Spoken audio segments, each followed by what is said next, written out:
সেনাবাহিনী জনগণের পাশে আছে এবং থাকবে বললেন সেনাপ্রধান। সব জেলা মহানগরের আওয়ামী লীগের জামায়াত আজ। ঢাকায় বিএনপি নেতাদের বাসায় হামলার অভিযোগ। অসহযোগের পাশাপাশি সারা দেশে গুরুত্বপূর্ণ পয়েন্টে গণসমাবেশ। এতক্ষণ শুনছিলেন সংবাদ শিরোনাম, এবার বিস্তারিত। তার আগে বন্ধুরা, আপনারা কে কোন জেলা থেকে দেখছেন অবশ্যই কমেন্ট করে জানাবেন। দেশি বিদেশি নিত্য নতুন সংবাদ পেতে অবশ্যই আমাদের চ্যানেলটি সাবস্ক্রাইব করবেন। ধন্যবাদ। এখন থাকছে বিস্তারিত। জনগণের স্বার্থে এবং রাষ্ট্রের যে কোনো প্রয়োজনে বাংলাদেশের সেনাবাহিনী সবসময় জনগণের পাশে আছে এবং থাকবে বলে জানিয়েছেন সেনাপ্রধান জেনারেল ওয়াকারুজ্জামান। শনিবার আন্তঃবাহিনী জনসংযোগ পরিদপ্তর এক সংবাদ বিজ্ঞপ্তিতে এসব কথা বলেন। আইএসপিআর জানায়, সেনাবাহিনীর প্রধান জেনারেল ওয়াকারুজ্জামান শনিবার সেনা সদর হেলমেট অডিটোরিয়াম নিয়মিত কার্যক্রমে অংশ হিসাবে অফিসার্স অ্যাড্রেস গ্রহণ করেন। এ সময় জেনারেল ওয়াকারুজ্জামান তার বক্তব্যে সব সেনা কর্মকর্তাদের উদ্দেশ্যে দেশের চলমান নিরাপত্তা পরিস্থিতির উপর আলোকপাত করেন। তিনি সেনাবাহিনীর কার্যক্রম সম্পর্কে বিভিন্ন দিক নির্দেশনা দেন এবং তাদের বিভিন্ন প্রশ্নের উত্তর দেন। পাশাপাশি যে কোনো পরিস্থিতিতে জনগণের জানমাল ও রাষ্ট্রীয় গুরুত্বপূর্ণ স্থাপনা সমূহের নিরাপত্তা নিশ্চিত করতে বলেন। সেনাবাহিনীর প্রধান জেনারেল ওয়াকারুজ্জামান বলেন, বাংলাদেশের সেনাবাহিনী দেশের জনগণের আস্থার প্রতীক। জনগণের স্বার্থে এবং রাষ্ট্রের যে কোনো প্রয়োজনে বাংলাদেশের সেনাবাহিনী সবসময় জনগণের পাশে আছে এবং থাকবে। এছাড়া সেনাপ্রধান সামাজিক যোগাযোগ মাধ্যমে চলমান বিভিন্ন গুজব সম্পর্কে সচেতন থাকার পরামর্শ দেওয়ার পাশাপাশি সততা, সত্যনিষ্ঠা ও ন্যায়পরায়ণতার সঙ্গে দায়িত্ব পালনের নির্দেশনা দেন। এ সময় সেনাদের ঊর্ধ্বতর সামরিক কর্মকর্তা সহ সব সেনানিবাস থেকে ফরমেশন কমান্ডার ও সব পদবী সেনা কর্মকর্তারা ভিডিও কনফারেন্সের মাধ্যমে অংশগ্রহণ করেন। দেশে কোঠা সংস্কার আন্দোলনকে ঘিরে চলমান পরিস্থিতির মধ্যেই নতুন কর্মসূচির ঘোষণা দিয়েছেন আওয়ামী লীগ। ঘোষিত কর্মসূচি অনুযায়ী আজ রবিবার ঢাকাসহ দেশের সব জেলা মহানগরে দলীয় নেতাকর্মীদের জামায়াত নির্দেশ দেওয়া হয়েছে। একই সঙ্গে দুর্যোগপূর্ণ আবহাওয়ার কারণে স্থগিত হওয়ায় পুনর্ঘোষিত শোক মিছিল আগামীকাল সোমবার অনুষ্ঠিত হবে। শনিবার দুপুরে ধানমন্ডিতে আওয়ামী লীগের সভাপতি রাজনৈতিক কার্যালয়ে এক সংবাদ সম্মেলনে এসব কর্মসূচি ঘোষণা করেন দলটির সাধারণ সম্পাদক ওবায়দুল কাদের।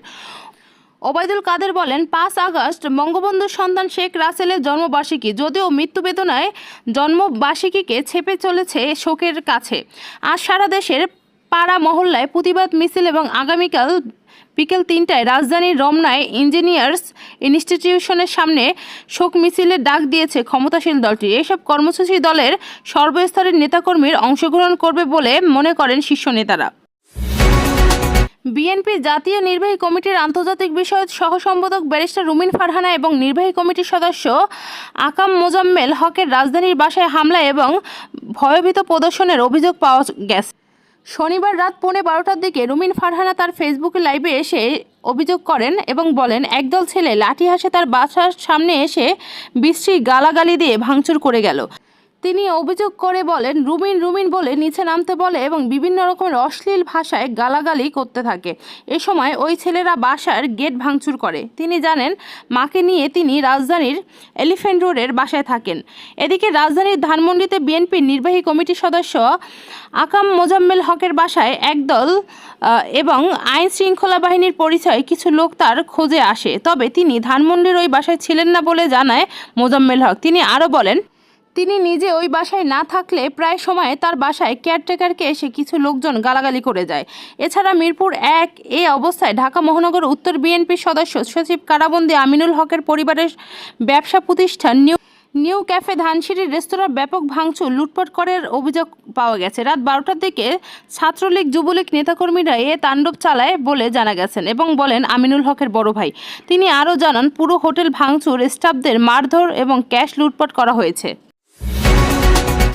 বৈষম্য বিরোধী ছাত্র আন্দোলনের এক দফা দাবিতে রোববার 4 আগস্ট সারা দেশে অসহযোগ আন্দোলনের ডাক দিয়েছে। এদিকে বেলা 11টায় রাজধানী সহ সারা দেশের গুরুত্বপূর্ণ পয়েন্টগুলোতে বিক্ষোভ ও গণসমাবেশ পালিত হচ্ছে। শনিবার দিবাগত মধ্যরাতে এক ফেসবুক পোস্টে এসব কথা জানান বৈষম্য বিরোধী ছাত্র আন্দোলনের সমন্বয়ক আসিফ মাহমুদ। তিনি বলেন, এক দফা প্রধানমন্ত্রী শেখ হাসিনা এবং তার মন্ত্রিসভাকে পদত্যাগ দাবিতে অসহযোগ আন্দোলনের পাশাপাশি আগামীকাল 4 আগস্ট বেলা 11টা থেকে রাজধানী সহ সারা দেশে গুরুত্বপূর্ণ পয়েন্টগুলোতে বিক্ষোভ ও গণসমাবেশ পালিত হবে। সকাল থেকেই ঢাকার প্রবেশপথগুলোতে ছাত্র জনতার অবস্থান নেওয়ার আহ্বান জানাচ্ছি।